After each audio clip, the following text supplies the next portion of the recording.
Hello out there in YouTube land. Welcome to Hack Shack Studios. RT Bear here. Almost 40-year veteran in this industry that we know and love called comic books.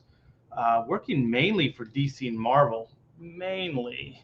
I think I have just about as many years logged in as at one as the other. It's probably about a 50-50 when you break it down.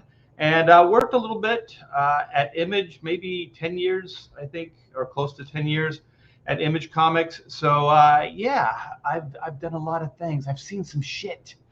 I've done things. I've seen shit. I've seen this industry several decades. So I think I have a pretty good perspective on the shenanigans that are going on today. Some people don't like to think I do, but I know. Been watching. I've been watching. I've been listening. I've been thinking. I've been thinking my thoughts. So let's go to the chat. Let's see what's up. We got Sheldon Martin. What's up? Yo, Art. We got Jeff Potts. How are you, my brother? We got Dragon Multimedia LLC. Sup, T-Bear. Let's see. We got Leg Kick 1. Hello, Mr. Leg Kick 1.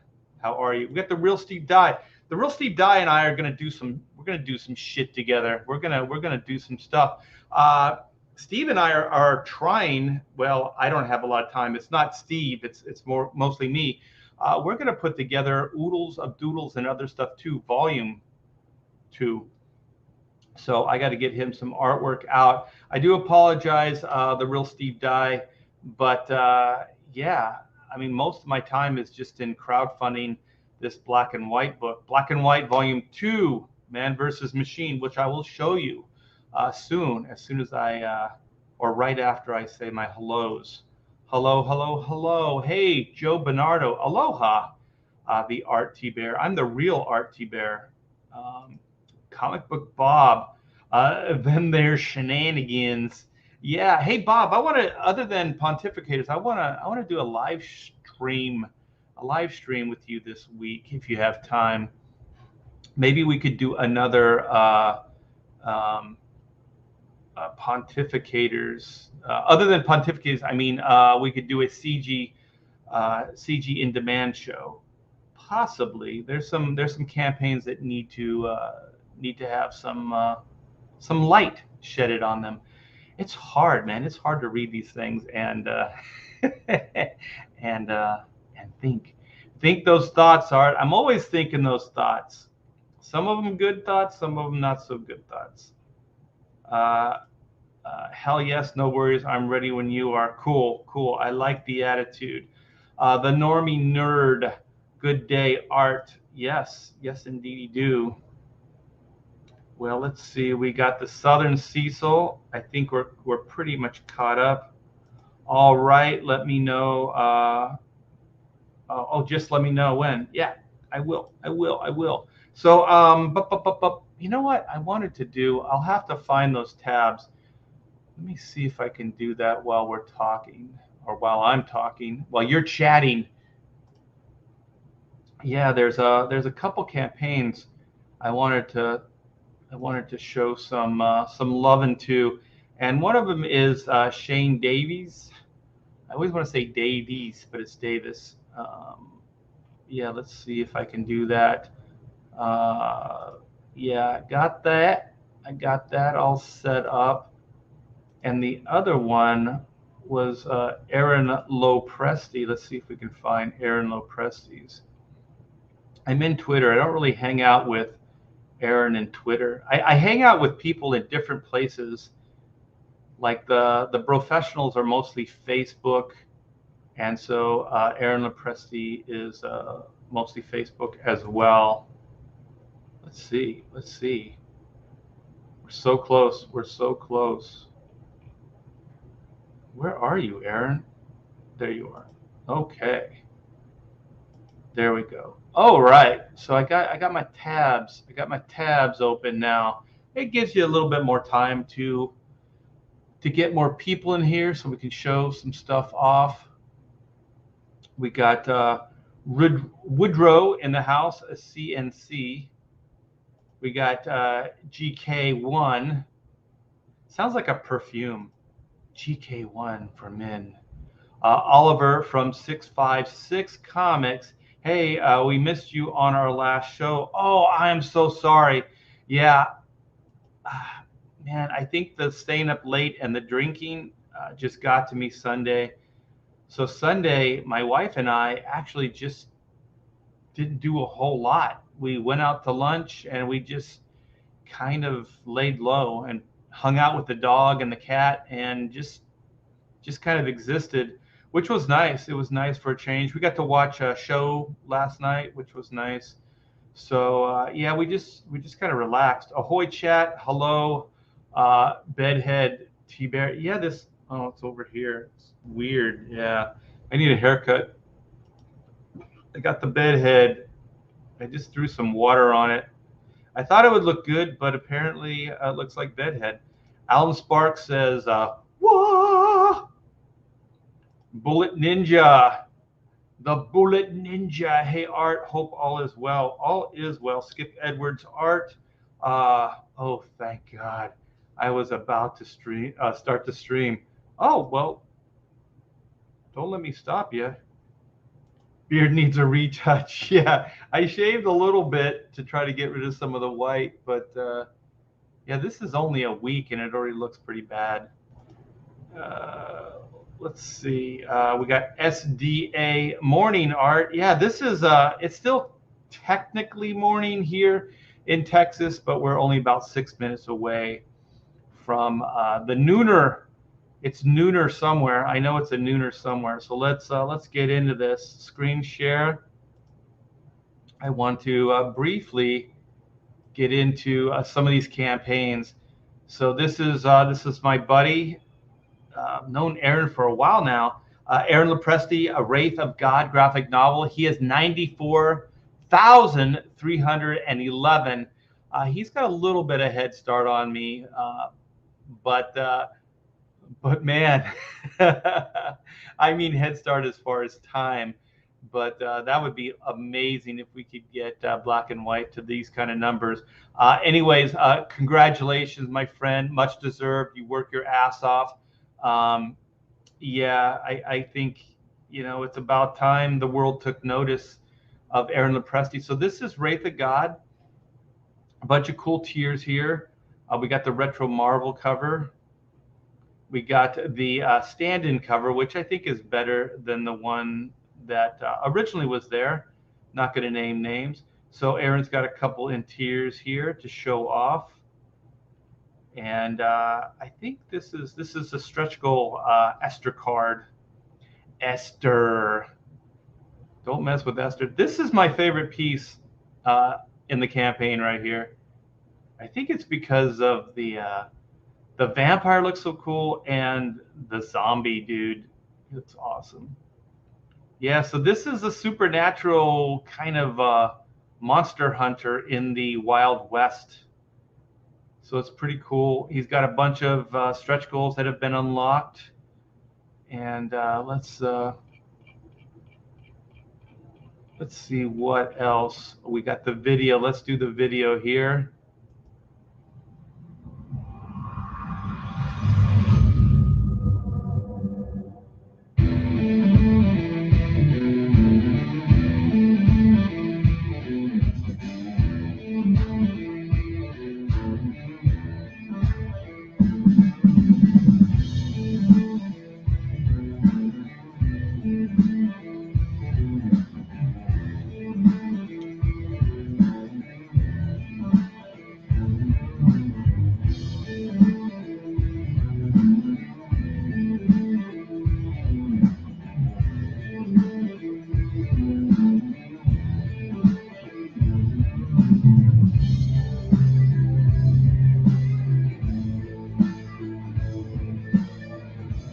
"72 pages, you guys. Keep that in mind.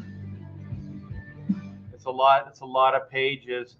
So yeah, Black and White is it started off as a 48-page book, but it's now a 62-page. And if we can unlock that stretch goal for the epilogue, it will be 66, possibly 68 pages.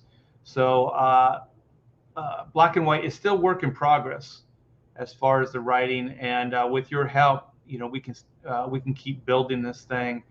We got Pedro Ang. What's up? Good morning. I'm going to show off some Pedro Ang stuff in this chat. That's going to be the high point. That's really the main reason I wanted to do this show this morning. Pedro has been kicking some major booty, as they said, improbi. Can't wait for my Inco shirt. Yeah, those Inco shirts look very, very cool. I'm glad we got those done. Elizabeth D. Geek Art put those together, and I'm glad you guys are backing them. It's going to be fun to see, like, when we start fulfilling. It's always a blast when you guys take pictures of your book and all your stretch goal goodies. And I have done T-shirts before, but I haven't done them lately as far as a crowdfund campaign. So it'll be neat to see you guys with the Inco T-shirts on, sending me pictures and posting those. That'll be fun to see. Let's see. It's a Diggs UT. Howdy Art. What's up, man? How about 69? Hey-o. Yeah, how about that? So we're caught up. Yeah, there's another Indiegogo campaign I want to show off, and then I'm going to show off mine. I always feel like I got to give to get, that I can't just go and like, hey, look at me, look at me. I got to go, hey, look at this first, and then look at me. So, yeah, this is Shane Davis Inglorious Rex comic book. You talk about out of the gun. Holy shit. 168, 394, 1,600 backers, over 1,600 backers. He's halfway through the first month. So this is glorious indeed. This is the Glorious Rex. And so here is the first cover. Fantastic. I've always dug Shane's work from the very beginning. And here's some interiors. Pretty killer. A bunch of cool stretch goals. Glory awaits. And let me see. I don't remember seeing. Oh, look at this. This is a variant cover that pops in and out every once in a while. Okay. There you go. I said it. Starlight Cat's second edition with a Kelsey Shannon cover. Wow, that was pretty weird. All right. Character sketches. Let me see. Are there stretch goals? Holy crap. One of a kind covers. Add-ons. Stretch goals. Here we go. So unlocked 150 fan art contest. Winner will get 500 and will be printed at the back of the main graphic novel. Use Inglorious Rex, hashtag Inglorious Rex to enter. Entries must be submitted before the campaign goes in demand. Oh, so you guys got to get on that now. So this is the one. Oh, shoot, man. He's already unlocked 3. 160, every backer will get exclusive Rebecca Starlight Cat trading card, postcard illustrated by Anna, that Star Wars girl. That's cool.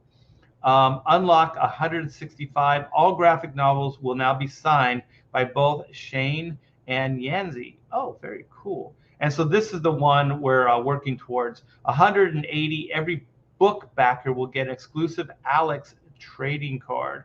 1 card per book backer. Sweet. Yeah, so look at all these stretch goals. He's got all the way up to 300K.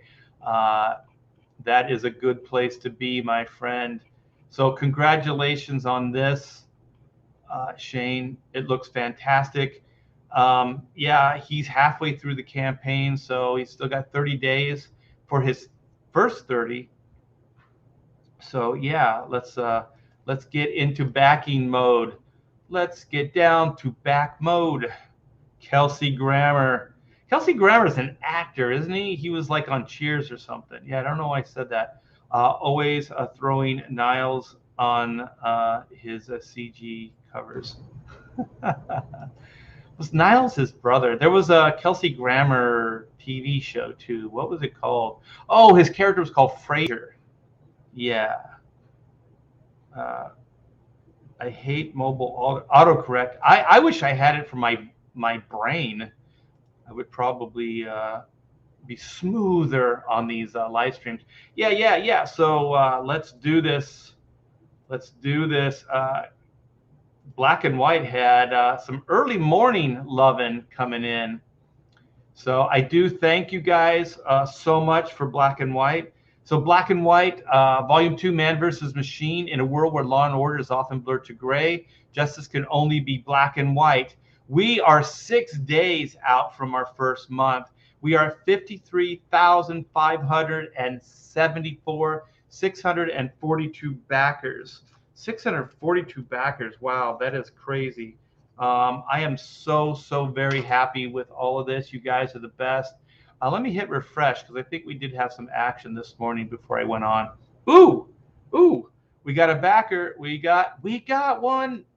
So I'm Annie Potts right now in Ghostbusters.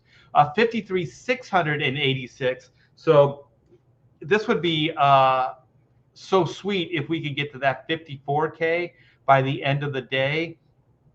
And like I've said before, 1,000 backers is the sweet spot as far as printing and other things financially. So it would be great if we could get to that 1,000 backer tier or 1,000 backer number. That would be fantastic. But I think for the end of this 6 days, if we could get to 60K by the end of the first 30, that would be fantastic. I will do everything I can in my power to get the word out, you guys, and to spread the word. And if I could get some help from you guys, that would be fantastic.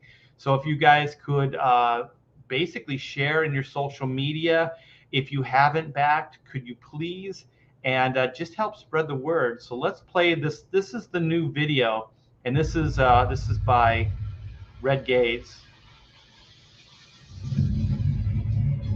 From our team there comes the exciting conclusion to the Black and White origin saga.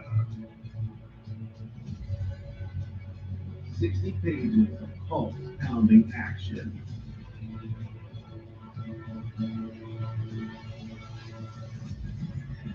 In a world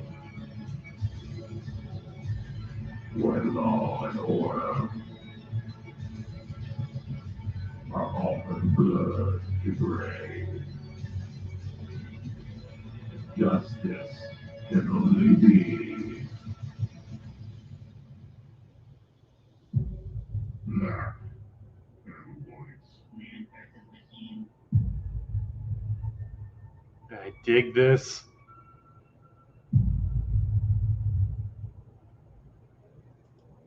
So good, so good. Thank you so much, Red Gaze, for that. Sunsworn is his book.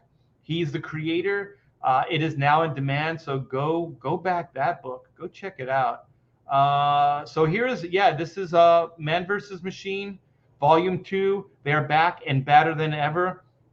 Here's the main cover. Colors by Stephanie Renee.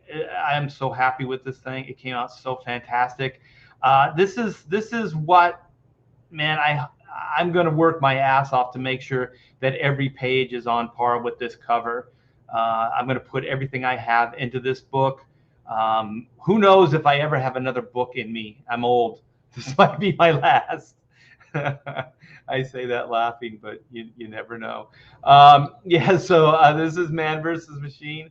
And so we have all kinds of cool special things as well. We got the Kenneth Racaport Volume 2 variant cover. We have the High Octane Adventure done by the writer Von Klaus from Monster MD fame, and Pedro Eng, who is definitely becoming a name around CG for sure.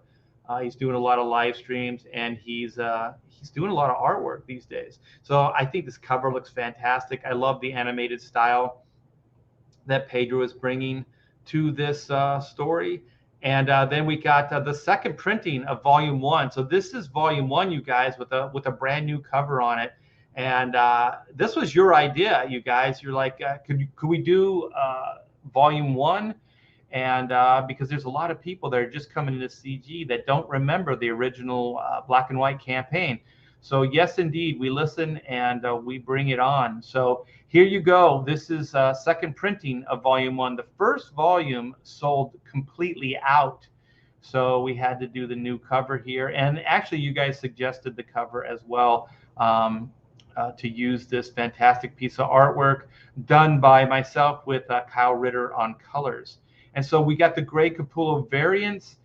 We are pretty much sold out of the remastered, although I am going to do this week, well, maybe later today, I'm going to check out and see how many books and how many stretch goal items we have, and all kinds of stuff. Like there's some 90s stuff left over, and I'm going to make some early bird tiers and some exclusive tiers for the second phase of this campaign, you guys. So, this is the first phase, the first 30, and then we're going to go into a second phase, and we're gonna act like we're relaunching this thing, or launching it for the first time, I should say. So it's going to have early birds, exclusives, and you guys have asked about this. We are for sure going to bring back the 72-hour line variant, and it will look like this, but with the logo on it. So I love the way this inked up. I think it looks fantastic. I love line art, and so this is a cool kind of collectible idea. And also, I just wanted to see this as a black and white version on a black and white cover. So yeah, it has special meaning for me. So we are going to bring that back. So that will be the 72-hour variant with the line art. And I'm going to let you guys know. Definitely, I'm gonna keep you in the loop and let you know everything that's going on, so we don't have any shenanigans like we did with MailChimp going into launching this campaign. So yeah, I'm going to try to make sure that everybody has knowledge of the tiers and what we're doing with phase 2 of this campaign. So yeah, and you guys are rocking this, man. There's a lot of you don't see it necessarily in the tiers, but as far as add-ons, you guys are backing the heck out of this layout tier, or these layouts, I should say. So you can get them in a tier, like I said, or as add-ons. You can get just about every book except for the black and white Virgin variant. You can't get that as far as an add-on, but all the other books you can. You can get the volume 1, second printing. You can get the high octane. You can get the Kenneth Rocafort variant, and you can get the main book. Also, you can get the Inco T-shirt. So the Inco T-shirt has its own tier, but it also, you can get it as an add-on as the original layout pages. So yeah, so when you guys check out, make sure that you know that these things are there in advance, and you can get these add-ons. Also, the only place right now that you can get the Gray Capullo Virgin variant is in the black and white jam. Also, the black and white jam comes with a mini print and a trading card, and all the tiers that have 3 books or more in them have a trading card as well. So that's very cool. Oh, excuse me, my voice just cracked. So yeah, if we could get this to 54K by the end of the day, that would be fantastic. I didn't grab my water, so I got a frog in my throat. I've got a frog. And speaking of frogs, you guys, I was cleaning out the pool this morning. We got trees all over the place, so I have to clean out the pool at least once a day. Sometimes it depends on how windy it is. I'll do it twice a day. And so while I was doing that, there were 2 frogs, and they were floating in the skimmer, and there was some debris in there, which is good because the debris kept them out of the water. They can exist in water, but I think if they can't get out, they'll probably eventually tire out and drown. I don't really know what happens to them, but I have seen, sadly, some frogs that didn't make it in the skimmer. So Yeah, so while I was cleaning out this morning, I cleaned out and rescued, I should say, two frogs. Two frogs. They're about this big. Yeah, they were kind of cute, and I just want to know, I just want Ethan Van Sciver to know I saved two of your frogs. I know he digs frogs.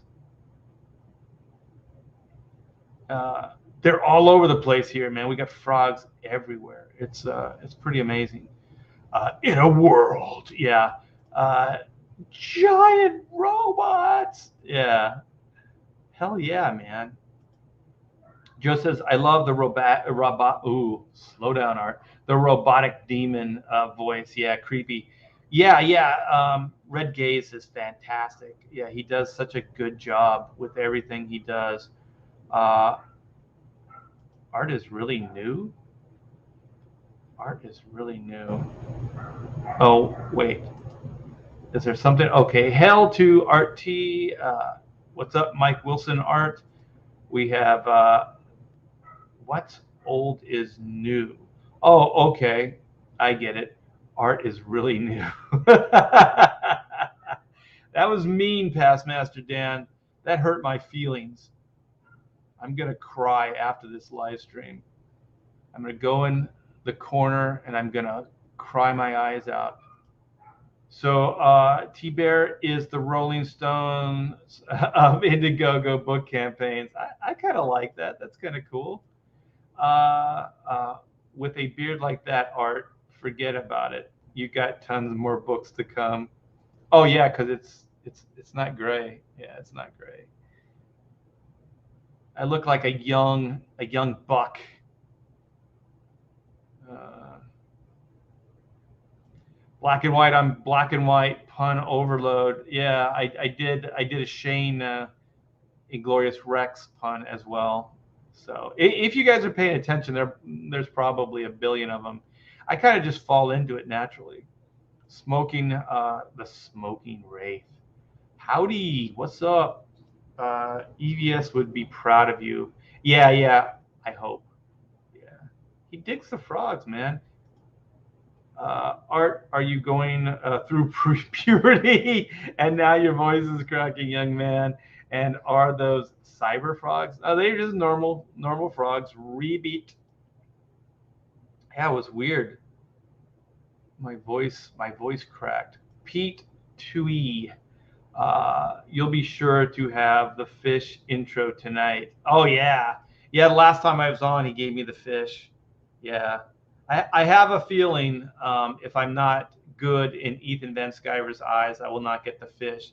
So if you guys don't know, there's intros now that Ethan does for a lot of the comics gators, and so mine's pretty funny. It's this bear, in this river, and he's trying to get the salmon out of the stream, and then I pop up, and then I have a fish, a salmon in my mouth. It's actually pretty funny.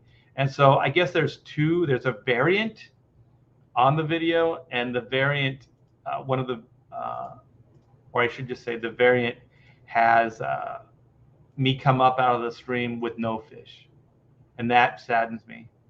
It's a lot of work to come up with no fish. And so then we made some jokes on the live stream that, how dare Ethan take a fish out of another man's mouth, or just a man's mouth?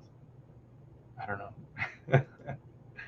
know. Stay out of the sand. What is it? Unless you like venomous snakes. Where is that? I can't even say it. Jatino? Hatino? Yeah, we have like waterways behind the property, and so there are snakes. There's water moccasins and stuff back there. I haven't seen any yet, thank goodness. All I've seen is copperheads, and there was like one bright green snake. It was about this long, and he kind of looked harmless, but I killed him anyway. I kill all snakes I see. And there's one thing, one of the neighbors told us that when it rains real hard and those waterways rise, the snakes come up. And so they look for dry ground, and they come out. So I've been warned that when it rains real hard to watch for snakes. There is no crying in Comicsgate. I'm not going to cry. I was joking. It was a joke. Joe Bernardo, oh, what about the crossover mini comic Black and White versus Cyberfrog? That would be awesome. I think like Ethan's been talking about doing a type of crossover where some of the CG heroes come into Cyberfrog, and I guess it's like the epic conclusion of the story, and so they're trying to fight alongside Cyberfrog. And his idea is that they don't all just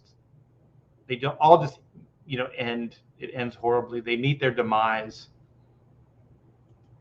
Jeff Potts says Young Buck is kind of stretching it. Art.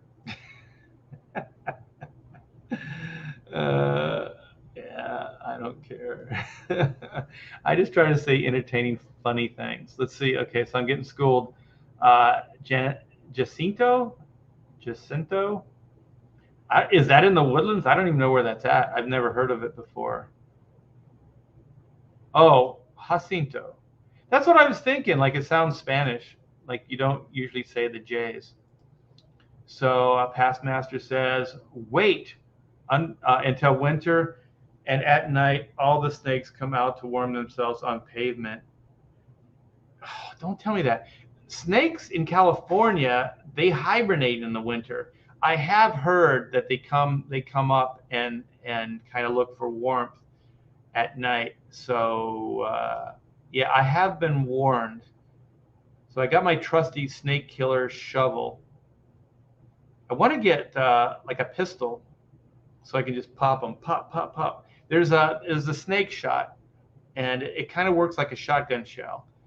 And because I mean, to be that accurate to shoot a snake is pretty impossible. But if you have something that's kind of it's like scatter shot, I think I would have more of a chance. And also, I found if you don't kill a snake right off the bat, they will coil. And I know that rattlesnakes will jump. I don't know if all snakes jump, but rattlesnakes will coil back on you. And as soon as they coil back, that's when I freak out. So I did this once. I had this snake. This was in California. This was a rattlesnake. It was big. And so my daughter, my wife, and I were kind of climbing up this hill. And it's in the backyard. It's behind the pool.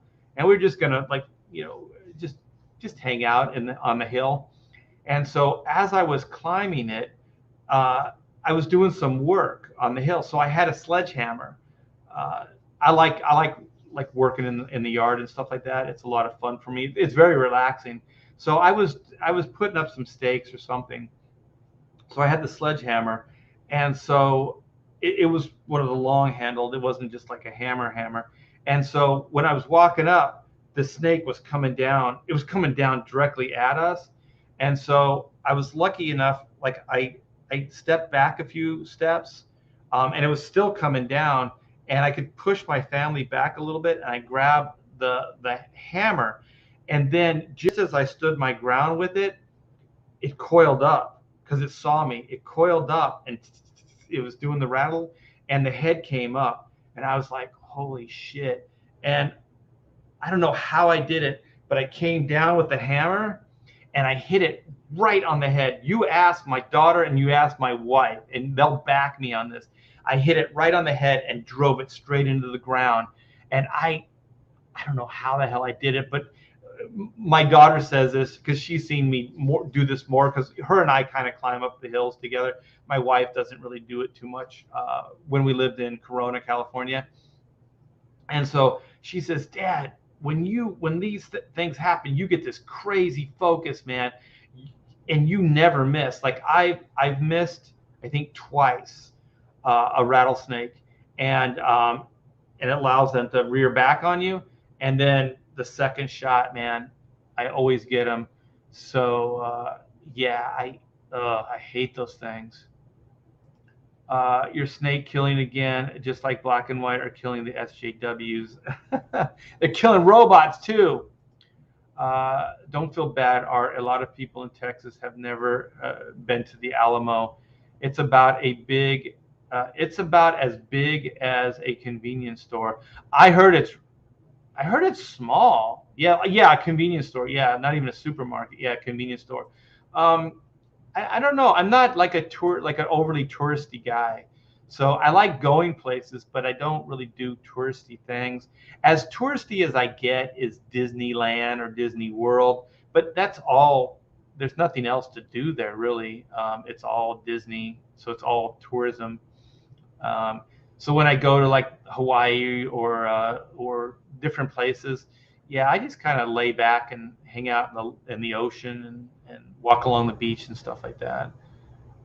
Let's see, checkpoint says just get some squirrels and you'll be fine. Squirrels fight snakes. I know that. What is it? My daughter likes these things. They're ugly. They're like porcupine rats. I forget what they're called. But she said they'll fight and kill snakes. Possums. Let's see, past Master Dan is schooling me on Texas. Down Texas way, they have tree climbing snakes and they drop on their prey. Um, I don't like you today. This is not good for me. Um, yeah, I know they can. And so one of the things I've done is we have trees behind the fence, our perimeter fence, and the neighbors have trees too. So what I do is I trim the trees up. I know they can still drop and they can climb, but it doesn't make it easy for them. So because some of the branches were real close to the fence, and or the branches were close to the ground, making it easier for them to climb up. So I'm doing my best, man. And so since I went on snake patrol and tried to protect the perimeter, we have not got one snake in the yard. So I'm real happy with that. Those shot shell rounds are not nearly as good as a 20 gauge or a .410. Yeah, I just wanted something small though, something I could just kind of carry around. Get a machete. Some of those snakes are pretty tough. It took me 12 blows uh, to it in half. I did kill this rattlesnake. It was probably 7 feet long. It was about this wide. It was big, and this was in California too. And my daughter and I saw it, and so she always knows like go get a shovel. She runs back to the garage, she gets a shovel, and I told her to bring like the hedge clippers. We have like it cuts branches. It doesn't just it's not one of those shears that you trim. It like cuts like branches. And so one of the things I do sometimes is I'll hold it and then I'll have her go just kind of snip it. And so this thing was so big and so strong. They're all muscle. I couldn't really hold it down. I whacked it, but it didn't kill it. So I was it was pinned, but there was about this much space for the head, so the head could still move around. And so she couldn't. I told her not to go and face the snake because I couldn't guarantee it wouldn't break free because it was moving. It was crazy. It was strong. And so then my wife comes out about that time. She's kind of getting hysterical. And so I said, we need you to go in the garage and get some more of the shears. We have the bigger like hedge clippers. And so I said, you and Amanda just need to get behind me and just start weakening this thing. Just start cutting it up, man. I was hoping I could just bleed it out and weaken it because I couldn't get out in front of it. And I knew as soon as I let it up, from being pinned, it was going to get me. This thing was strong, and man, they were just cutting it, and my wife was crying. She doesn't like to hurt things, so she's cutting it up and like from the back up, and my daughter is just kind of having fun doing it. And yeah, we didn't bleed it out completely, but we weakened it enough that I could feel it kind of succumbing to death. And so then it was fairly docile, and then I let go, and then as soon as I let go, I hit it again, uh, more in the neck, like less of the thick part, and I was able to take the head off. I don't know why I tell you these things, man, but yeah, I got pretty good at snake killing. Um, they should call you Art Hammerhead. Yeah, you try to take it out the first time, but what I do now is I'll try to get it as close to the head, but I try to just chop it in two. The head's kind of hard sometimes because it's moving. So if you go for the head, you're not really there. There isn't the ground underneath it, because sometimes the ground will give way if it's soft ground, and you don't want that, because if the ground gives way, then you're not getting the killing blow. The ground absorbs some of the impact. So this is dazzling conversation. You should include a new character in Black and White named Sir Arthur Snake Killer Tibbet. Um, no, I don't even like to draw those things. I hate them. Admiral Wackass. Yo yo, what's up? Yeah, how you doing? Outback T Bear. Yeah, I knew there were snakes here. And when we first moved in, we encountered a snake a month. So the first 4 months we were here, uh, we encountered four copperheads. Oh yeah, Ricky Tikki Tavi, uh, Cobra Killer. I heard that it's not bad. I had some Hispanic gentlemen come over, and we were going to trim some of the trees in the backyard. This was in California, and I had just killed a rattlesnake, so it was it was kind of draped over the fence. It was a good sized one, and those guys were like, those things are delicious, and I was like, okay. I said, you can have it. And he said, well, your grill's right there. Let's grill it up. And I said, if you have time to grill this thing up, I'll keep it over the fence and you guys can grill it up. I'll have a bite of snake. I said, but I'm not cooking it because I don't know how. I mean, do you skin it first? I don't know how. And so, anyways, I called their bluff, and the snake did not get cooked that day. They were saying stuff like they drink the venom in Mexico. Like, you do not drink freaking snake venom. Like, they made it sound like they just drink it straight. Like, I've heard of like is it tequila or something? They'll actually kind of mix snake venom in, and I think they just do that for a kick. I don't think it actually tastes anything or adds anything to the mix. Son of Liberty Radio says, we got scorpions here in Texas too, Art. I know you do, but I think it's more on the west side. Like, I'm more southern. So, like, in California, we got scorpions, and we got, what are they called? The bigger tarantulas. We got tarantulas in California. I'll tell you, tarantulas are hard to kill. They have a major, like, is it ectoskeleton or whatever? Like, their bodies are really hard. They look like they'd be soft because they're hairy, but they're not, man.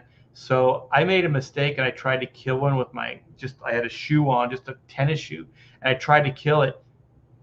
It did not compress at all. And so I knew that there had to be some kind, I feel compression or that there'd be a sound, and there wasn't. So I just kind of, how you kind of hop on one foot to try to put pressure on it. And I did, and I got that thing to finally crunch. But man, it was crazy. I think it's Spaniardos, Hispaniards. Yeah, those guys. I called their bluff. They did not. They did not cook the snake, and I wasn't kidding, man. If it looked good, I would have taken a bite out of cooked snake. Snakes are better than spiders or scorpions in my book. What? How dare you? Snakes are worse. Uh, my wife hates spiders, and so does my kid. Um, they're crabs. Scorpions are, yeah. Yeah, I don't really get too crazy about scorpions. I know that some of them, I think the smaller and the lighter color, or it's the smaller and the darker color, those are the more deadly. Um, but they you very rarely die from a bite from a scorpion. And as far, like, I guess, like some of the other spiders like black widows and the recluse, and there's other ones that can make you sick. Some of them could even kill you, but I have less fear of scorpions and spiders, even bigger spiders. I think if the spider was like they have in Australia and stuff, like there's some like in what is it, Africa and stuff. They have some massive spiders, but no, no. If I saw a spider that big, it would, I guarantee you, it would freak me out. But spiders, I think, I mean snakes, because snakes can kill you. And the small, like rattlers, they freak me out. The big ones freak me out just because of the size, but the small ones freak me out because I think, from what I know, they're more likely to kill you because they get overly zealous and they'll strike multiple times, and they're pretty fast. Um, and they usually give you a full dose of venom. They said a mature rattlesnake, if cornered, will will strike, but usually I guess they have control of the venom flow, but usually it won't be either a full dose of venom or not at all. At least that's what I heard. So I don't know. I don't know how true that is. I never want to get that close to one.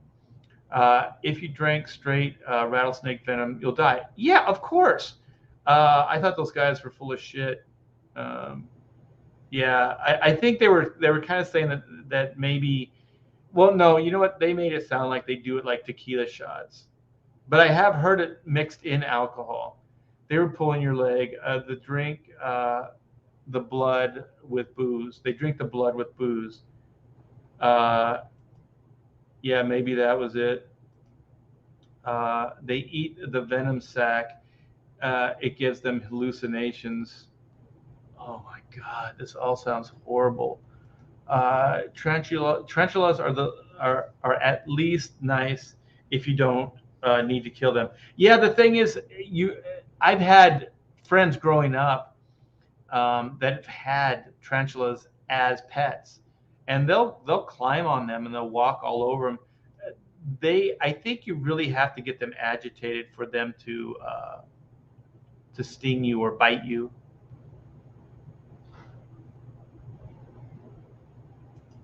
In the south of you in Corpus Christi has tons of scorpions. Corpus Christi is more like coastal, right? People say you got to go there vacation. Well, I don't want a vacation now if there's scorpions. No, thank you.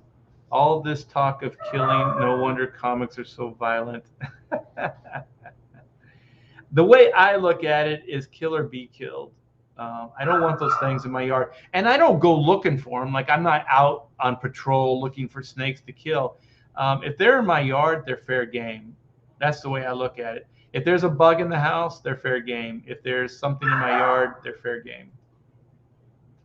Physically killing bugs is futile. A chemical warfare is the best solution. Yeah, spiders can kill. I know that. Yeah.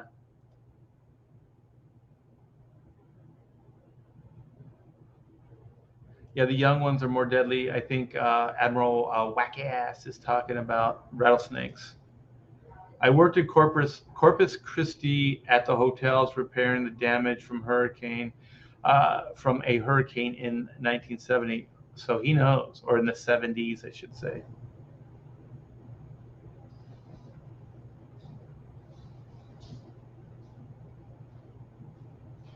Um, yeah, I don't know. I don't know if I want to continue this conversation.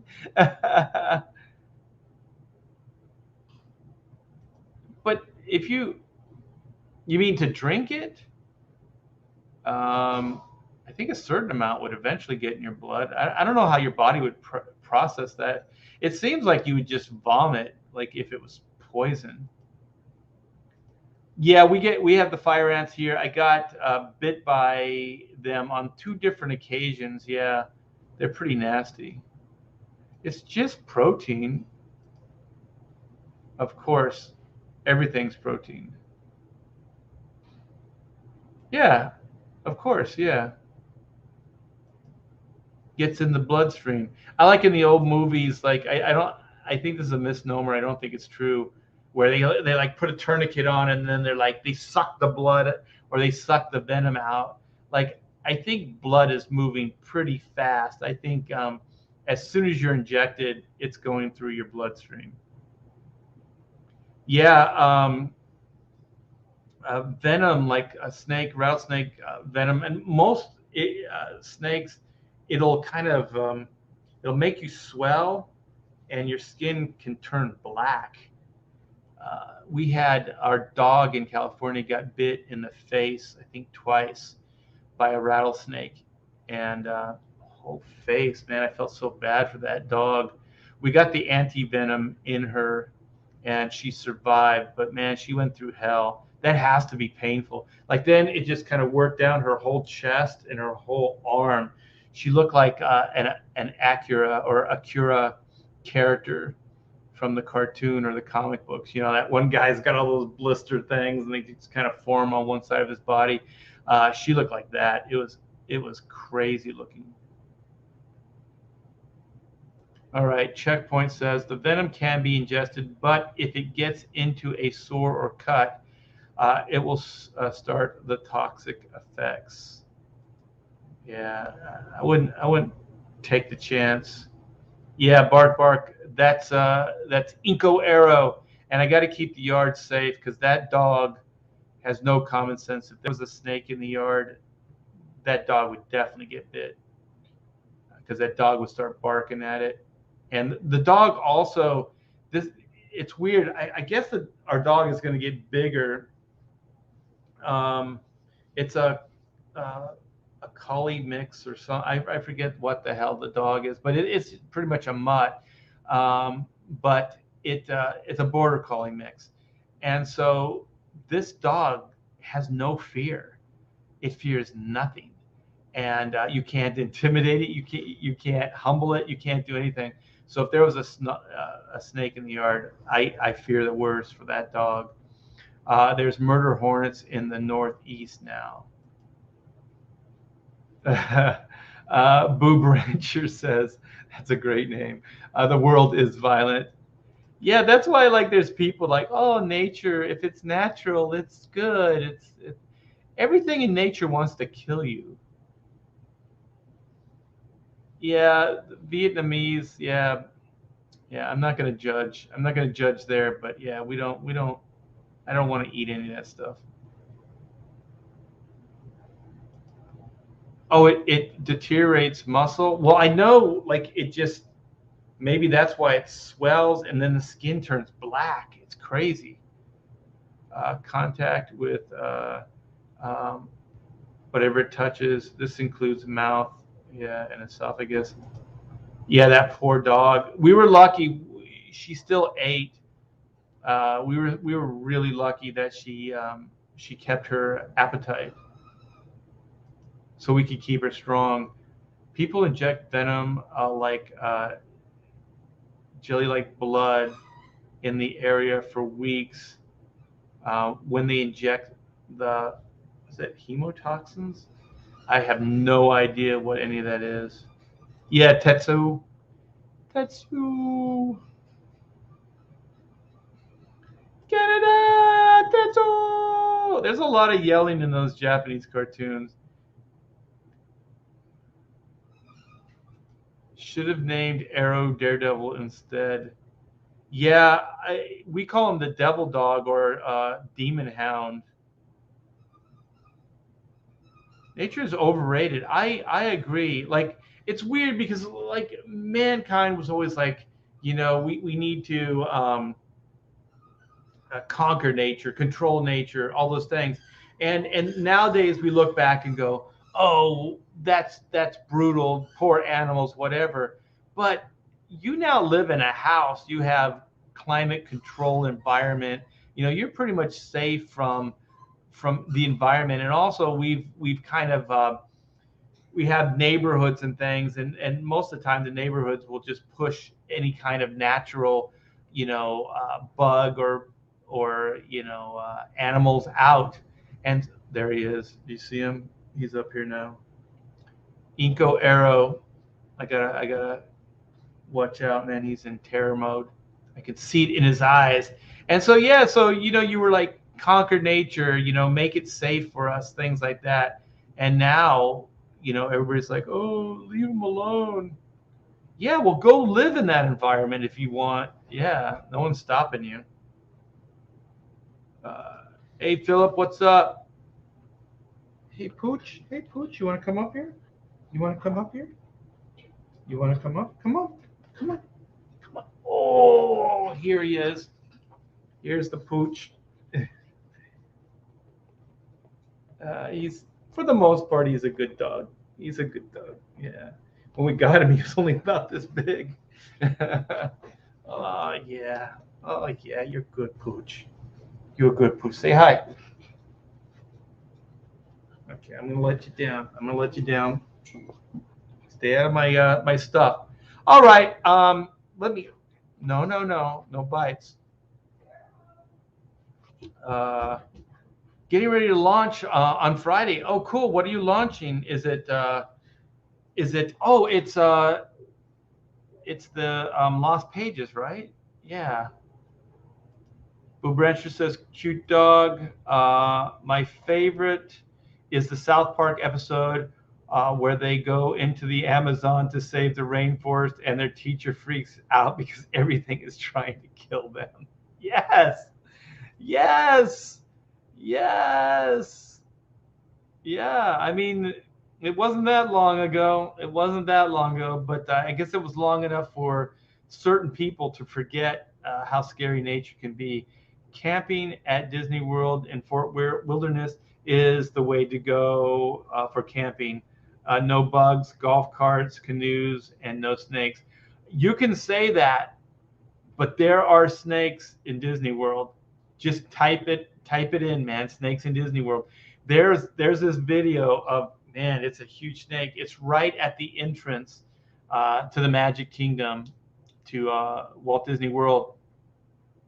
Big ass snake, yeah. And so then there was another one. I guess it was at the Wild. What is it? What is it called? The Wild Animal Kingdom or whatever the hell it is. The Wild Animal Park. And this kid was just walking, and you know how you guys are talking about snakes that drop on their prey? A snake dropped on this kid and bit him in the face. Yeah, and it was a venomous snake. That must have been a pretty decent lawsuit. Yeah, Lost Pages 2. Very cool.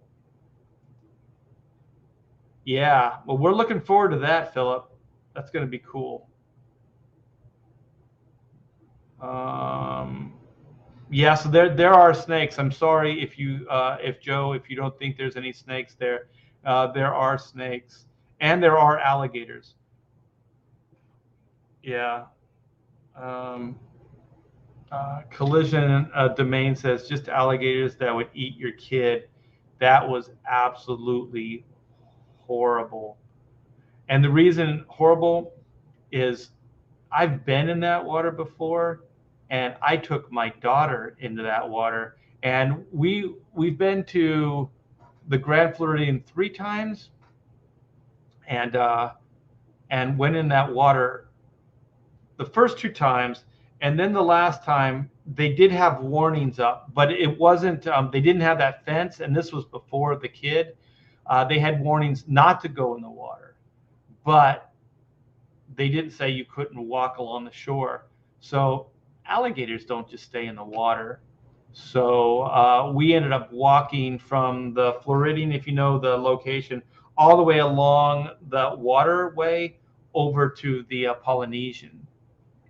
And yeah, what the F? Yeah, it did, and I think it did it at the Grand Floridian actually. Now there's a big, like a lot of the park and areas, they have it's kind of like this netting. Snakes could still get through it, but it's like rope, like a rope netting, and I guess they think that that's going to stop an alligator. But I've seen a videotape of alligators climbing fences.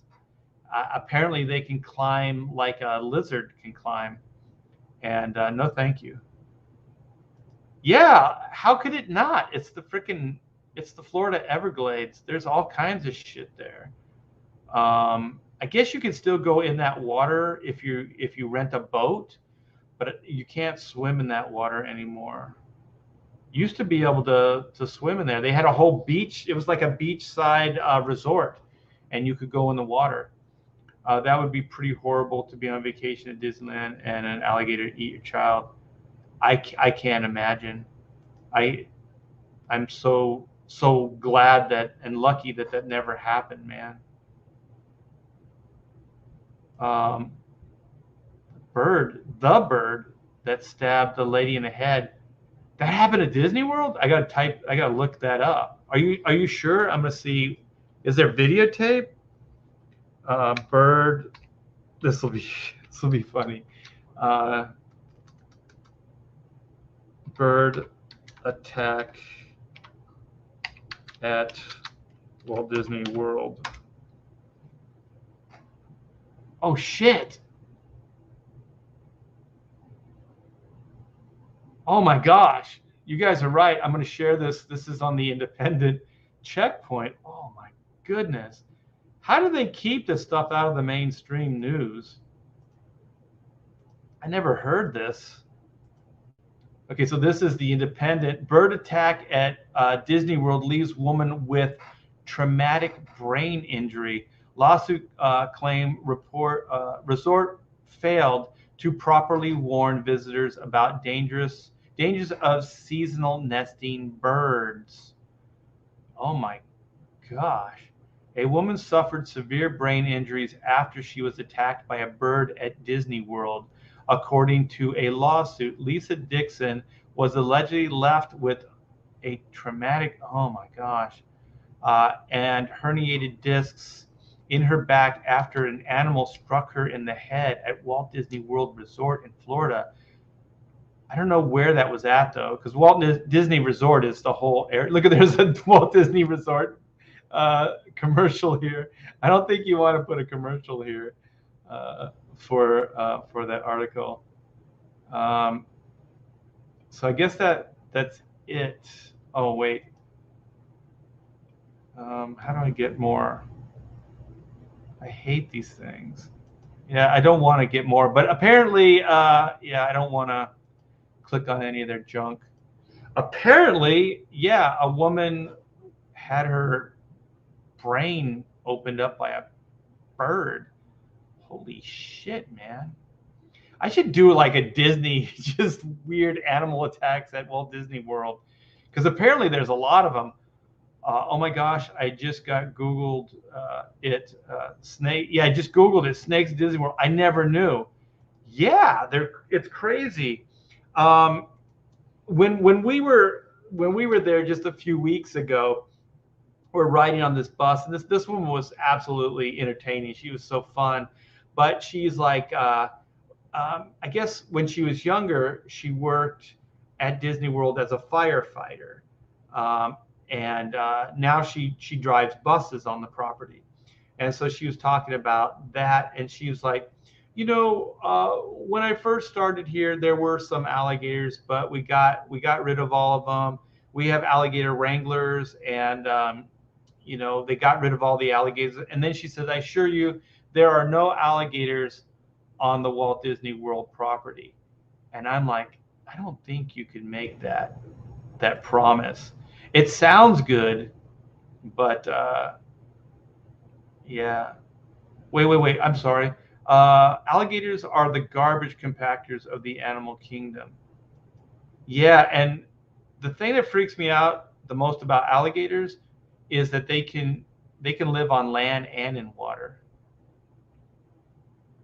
And if you have a shoreline that has a lot of debris on it, like a lot of logs and wood, like trees falling and stuff like that, they look just like those things. I had a friend, he lived in Hialeah Lakes in Florida, and I visited him when I was about 12 or whatever. And we were just walking around the neighborhood, and I looked, there's water everywhere, like lakes and stuff.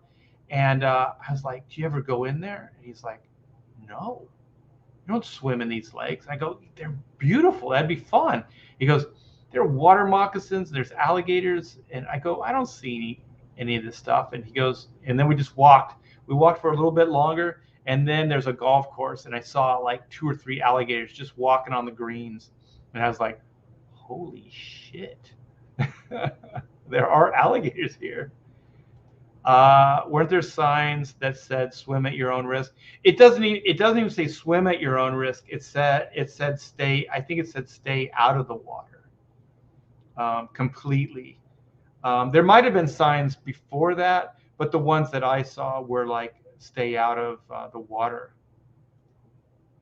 Florida is covered with what is it? Anoles? I don't know what those are. Vipers, anacondas, and alligators. Yeah, you gotta stay. You gotta.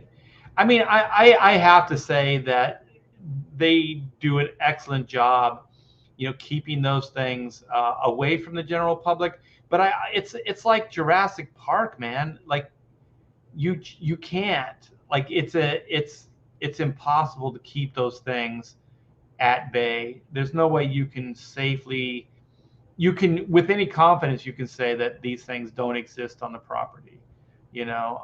Snakes, birds, alligators. Yeah, it's all crazy.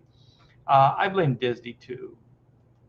Well, yeah, but I think like that bus driver saying there's no alligators. And actually, when I went there, when Pam and I went there the first time, we got to ride in the monorail, like in the captain's area. I guess you can do that. And I asked the guy, I was like, "Are there not rattlesnakes, but are there alligators?" He goes, "Nah." And then we're driving around, and you can look down. He goes, "See those? There's like these little like fences, and they block the waterways, and I guess they go down pretty deep or all the way down to the ground." And he said alligators can't get through that. And as I was looking, I was thinking there's also a fence around the perimeter. And I was like, I think they can. I didn't say it to that guy, but I was like, I think they can. But for the time being, I took solace in it, and I was like, well, for the next week, I'm gonna believe that there are no alligators here. Uh, the beaches in Texas have birds that steal your food right out of your hand. Yeah, well, in California they did too. Like seagulls are pretty brave. They'll fly right up to you. Yeah. God damn. A brain injury, herniated disc. Was it a pterodactyl? However you spell it. Yeah. Oh, D Geek Art. I got this. You asked us to pick this up at Disney World, so we got your R6 Which? So I guess this is a hard to get R2D2 version or something. And so yeah, you texted my wife and let us know that you need this for your collection. So we saw it, we picked it up for you. So we need to get your mailing address so we can send that out to you. Yeah, for all you do for the Inco design, I mean, I still have to pay you for the T-shirt design and stuff, but for all you do, it's a nice, it's the least we could do to show appreciation. So I hope you like it, and we'll send it out. It kind of, I don't know if you're like some collectors are a little, like it got a little bit sandwiched here, so there's a little bit of a crease in the plastic. I don't know if you take them out of the packaging or if you collect them with the packaging. I do a little bit of both.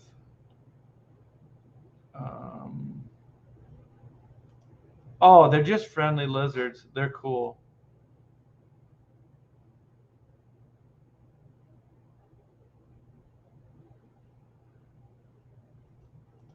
Jeff says, yeah, I golf quite a bit at Myrtle Beach. I've teed off and clipped standing next to alligators. And in general, when the ball goes in the water, it stays there. Yeah, don't go in there. Yeah, definitely. All right. Well, I'm gonna wrap up the chat. I guess I sparked some conversation here. It's always fun, you guys. I have sometimes I never, well, most of the time I have no idea what we're gonna talk about, and you guys always keep this entertaining, and we always figure something out. We always figure something out. So Joe Bernard says when we went to Cape Canaveral, there were hundreds of gators surrounding it. Yeah, they're all over the place. They're not in this area though. I checked. I feel like the answer to are there alligators should be more definitive than just a head shake. And yeah, I think what they're going to figure out is I, I don't know, they're probably going to have to give some kind of disclaimers. But the thing about Disney that bugged me, Warren, I talked about this on a live stream, is the invasion of your privacy. So they ask a lot of personal things to get your tickets to the park. You have to have like tickets, reservations. Like you have to have reservations for food. You have to have reservations to go on certain rides and stuff like that. I already aired my grievances about that. I think that's absolutely nuts. I like to go and just be spontaneous, and like, oh, you see some place to eat or you see a ride, just go on it. Well, apparently it's getting harder and harder to do that. So I didn't like that. And there's like your card, because you have your reservation. So your card is like, it has the date and time. Well, I guess the date and the park, I should say, on it. So you scan that in when you enter the park, whatever park it is. They have 4, I think, different parks. And then you have to put your finger, like whichever finger you put in originally, you have to put in each time after that. And it validates, I guess it links your name with this reservation. And so I know they have to do something like that. They could just give you a paper ticket, but I think this is a way of them actually trying to get information from you, to be quite honest. And that I don't like. That is worse than the alligators to me, and worse than the snakes and all the other thing, because that's a violation of privacy. Like just give us a ticket or that scan card. That would be enough. But the fingerprint, now they have a fingerprint on file. They have your name, they have your address, they have all your credit card info. Yeah, it's crazy. It's absolutely nuts. I got some people coming in last minute. We got Jeremy. What's up? Looks like he's a Black Flag fan. Yeah. In Florida, we looked at Florida to live there, and we wanted a pool. We wanted to be able to hang out in a backyard, but they call them bird cages, and they build these like screens, and so people screen their backyards in because of predatorial snakes, alligators, birds. I guess now that we know that birds will attack and peck at your brain. Uh, Good title for the stream could be "When Nature Strikes" or "Nature is Trying to Cancel Me." Ooh, nature's trying to cancel me. I like that. All right. Let's see. Oh, we got a. Oh, you didn't have to. Hey, you didn't have to do that. I opened them. No worries. My dad helped me collect these before he died. I really appreciate you helping me get this one. Oh, no problem, man. It was pretty cool, because I thought for sure, like, there's no way we're gonna find this thing, because there's Star Wars stuff at these parts, but not a lot. And so Pamela just asked the person that worked there, and she said it might be in like with the Halloween stuff. And so we looked there, and it's like, sure enough, man, it was right there. So I'm glad we could do that for you.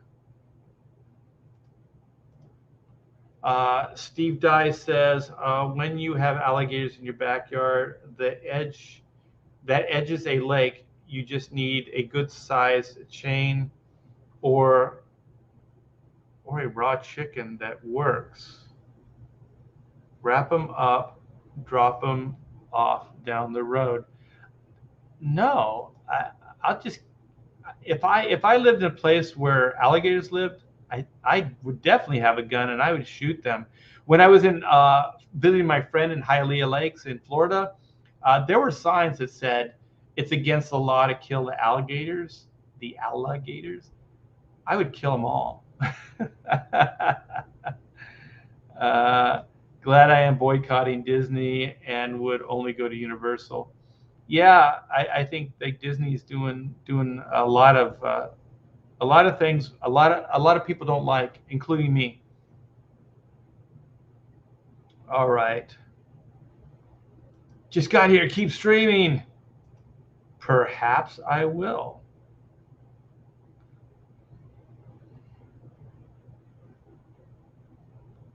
Uh, yeah, he had a pass, so I would bribe him to pick them up for me. Uh, it was a running joke after a while. Oh, her dad. Yeah. Let me see this. That's pretty cool hobby to have. Started with your dad. Yeah, it's cool, man. It's really cool. Dads can be cool. I've just been lurking in the chat, listening while I do stuff around the house. Good topics today, Art. Thank you, Henry. I appreciate it. Uh, I can talk endlessly about snakes and alligators. Sheldon says, Art Dundee, Crocodile Dundee. Art, the most dangerous animal in your opinion? Most dangerous animal in your opinion? Mankind. Let me think. I think for me the most dangerous is just the animal that's around me. Because I never really had strong feelings about snakes until I lived around them. Uh, Alligators, I think, are probably one of my bigger fears, uh, or most dangerous to me, just because they they can kill you on land and they can kill you in the water. Like I used to go in the like beaches in California all the time. Like I loved the beach. I was a beach kid growing up, and I was never afraid of a shark attack, because I've seen sharks and seen them in the water swimming around me, but most of the time they're not that big, and like the shark in Jaws, that's an anomaly, man. A shark that can eat you whole or just chop you in two, it's it's so rare, and you're not going to see them necessarily that close to shore anyway. So I was there's a lot of people that are definitely afraid of sharks, but also like a shark, you have to go in the ocean. Like they don't climb out of the ocean. They're only in the ocean. So if you don't want to get attacked by a shark or you have a fear of a shark, just don't go in the water and you'll be fine. You can't say that about alligators. And there's another thing is like and I think I was corrected in the chat once, but there's bears, black bears, different bears. They're kind of psychotic. They're crazy, and they will attack you. And it's a misnomer, like run down a hill, because they have short front legs and they'll just tumble. They're pretty agile. They say to climb a tree. They'll climb a tree after you. And a bear the size of their paw, they can just smack your head right off your shoulders. There was I was looking at like bear attacks, and there was this man, or this dad and his daughter, and she was just going off to college. So they had these trails. I forget where it was. And they would hike the trail, and he knew she was going off to school. So this is something they wanted to do, just to kind of connect before she left. And so this bear kind of went into the path and went after this guy's daughter. And so the dad got in between him and the bear, and the bear just whacked this guy. And then the bear came after him, and I guess knocked him to a point where he kind of fell off the hill and he fell down into this ravine, but he didn't fall all the way because he would have died, but he kind of got caught on a ledge. So I think the daughter was maybe unconscious too. And so I'm not sure if it was him, because he was messed up and he was bleeding out and he kept yelling. And so finally, I guess there was other people that were hiking on the trail. They heard him and they saw him. And then he just said, go check out my daughter. They did. They got the daughter out, but they had to like helicopter him out. And they said, like, this guy was ex-military. There's some badass people that live in the world, you guys. They have our back. And anybody that's anti-police, fire department, rescue, military, you guys don't know what you're talking about. These guys kick ass, you know, in the Army or Navy or Marines, whatever they are. But then, you know, they use those skills and they go into the private sector. This guy, he flew helicopters, and they said this ravine, like, you couldn't fly a helicopter in it. You just couldn't do it. And so, and the way it was, they couldn't get a guy really down there either. So I guess this guy said, I can do it. And he totally convinced them that he could do it to save this man's life. Like, he put his life on the line to save this other man's life. So he got the helicopter in there, and then they did drop the guy down. I guess they have these, wait, how did he do it? I don't know if it was one of those kind of like, I forget what they call them, but there's like a bed or whatever, and it's on this, like it's a cradle, and they can put people on and they can fly them out. But they got this guy out, and that guy took his life into his own hands, you know, flying that helicopter. So bears, I know it's a long story, but bears actually scare the shit out of me too, because they're crazy. Sometimes they'll attack you. It's not always food. It's not always food related. Like, they'll just kill you.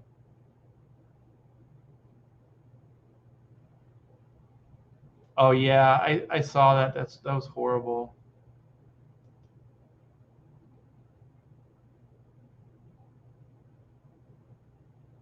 Um,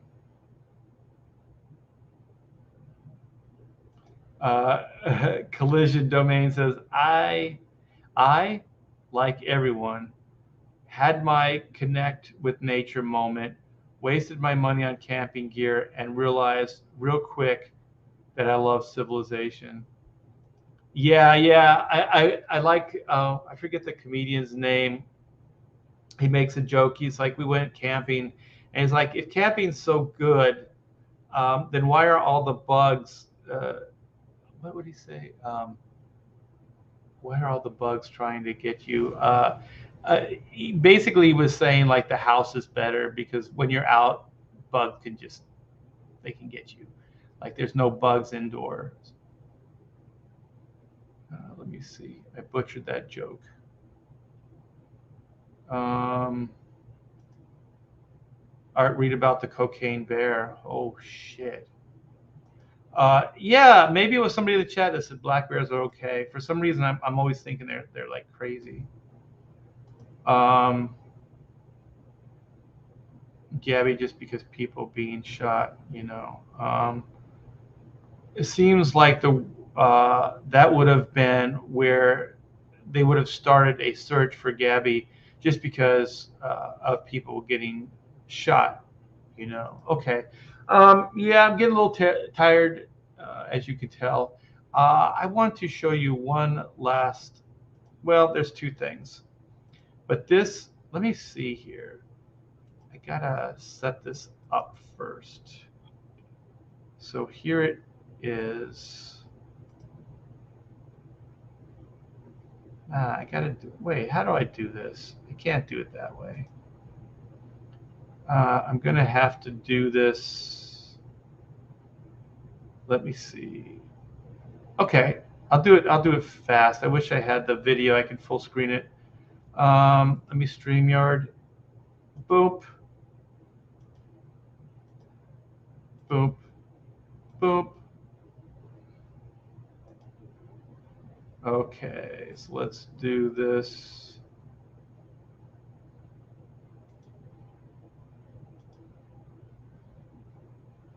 Okay, so this is the video, and this is work in progress. This is Pedro Ang, and this is for Black and White, the high octane.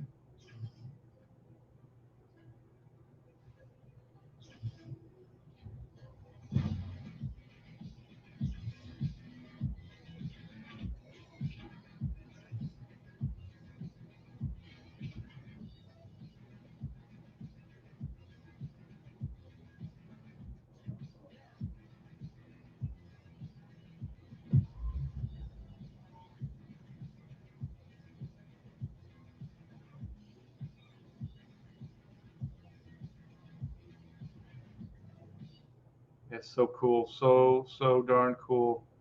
Let me see.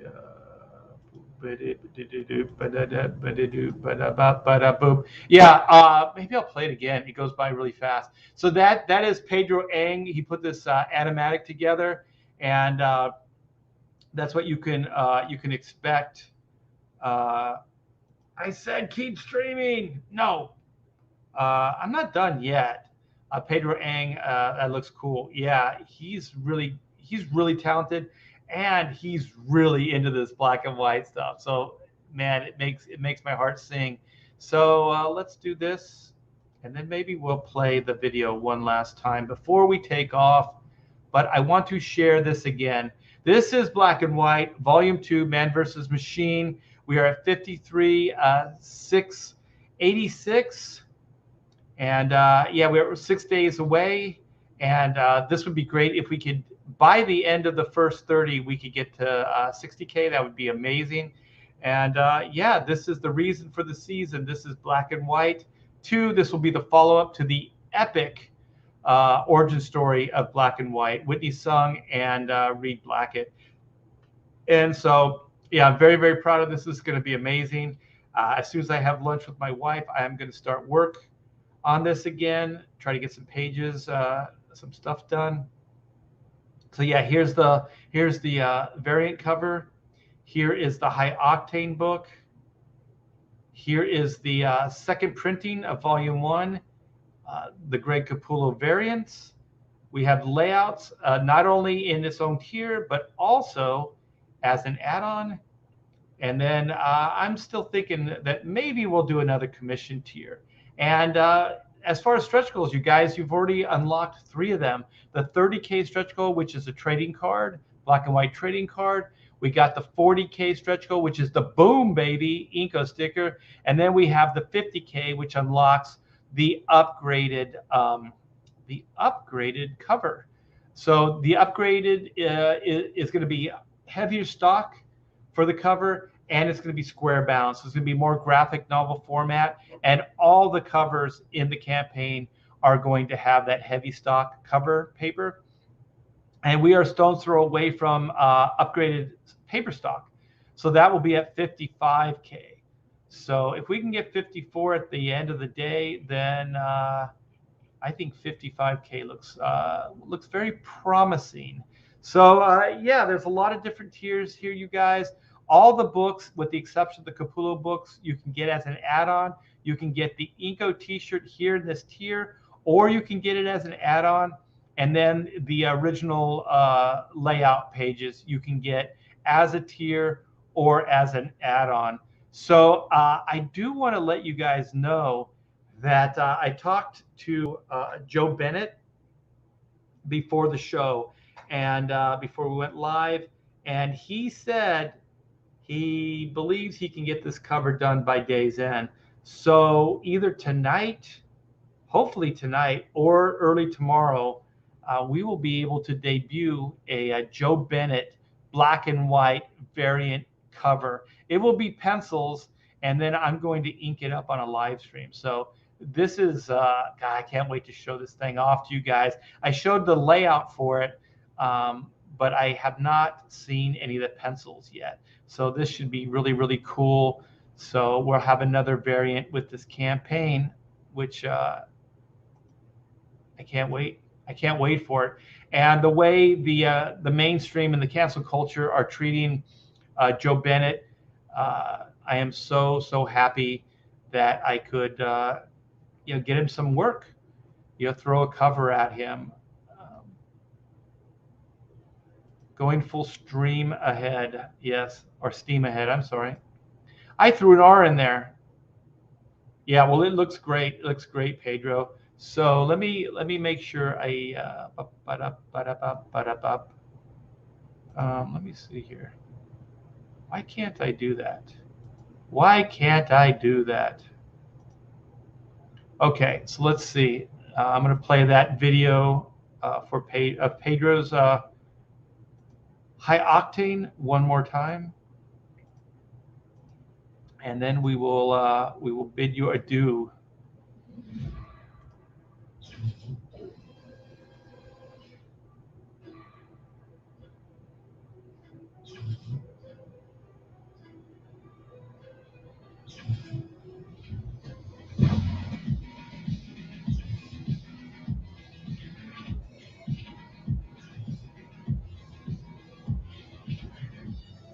Every one of the things you guys see in this trailer are clues of what the story will be about as well. Even the butterfly. Look at that artwork. Sweet.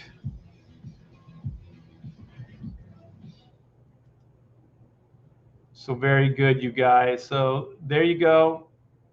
I'll stop sharing. I want an Inco hat. Oh, let me see. Like this? Yas. Yeah, we're working on stuff. We're working on stuff. IDW isn't using Diamond anymore. Oh, well, good. The direct market is headed for bankruptcy. Debut the cover on Ethan's. Yeah, if I have it, I'll do it for sure.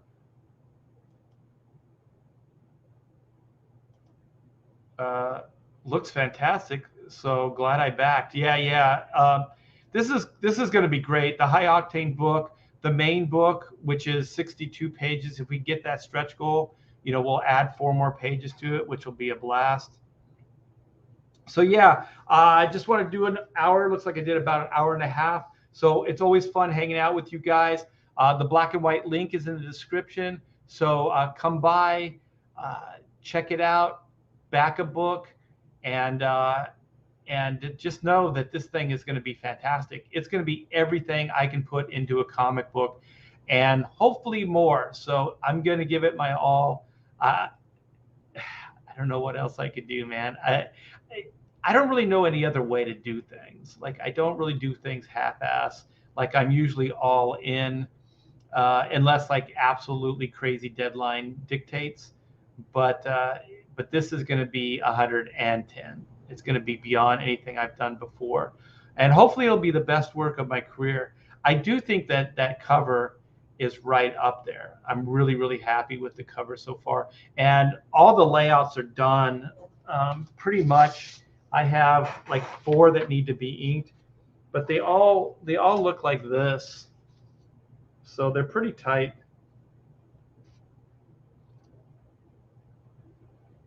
I always have a problem with light, so that's what I'm going to be working on once we call it in this live stream. And then I think that Ethan has the Comicsgate Kings show tonight, and I think it's 8 Eastern time. So I will for sure be on that, and we will be talking, hanging out, having a good time. So you guys don't miss that. And let's see what Improby says. Hope you have a great day, Art, and say hi to Pamela for us. I will definitely do that. So very cool. Bob says noise. So you guys have a great day. See you later tonight. And back black and white. Thanks again.